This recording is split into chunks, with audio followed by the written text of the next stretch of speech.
Hey guys, we're here again with another video today in part 2 of the unboxing of the Colt M1911, and today we're going to be test firing it. Got my trusty cameraman here, Saba, and let's get right into this. And it actually has a laser, but it's not working right now.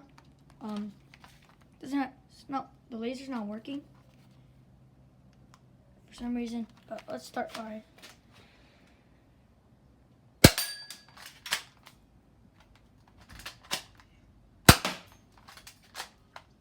Oh my god.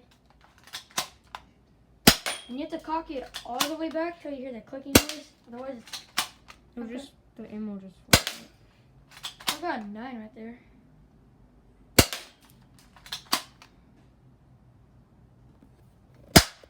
Oh, broke it.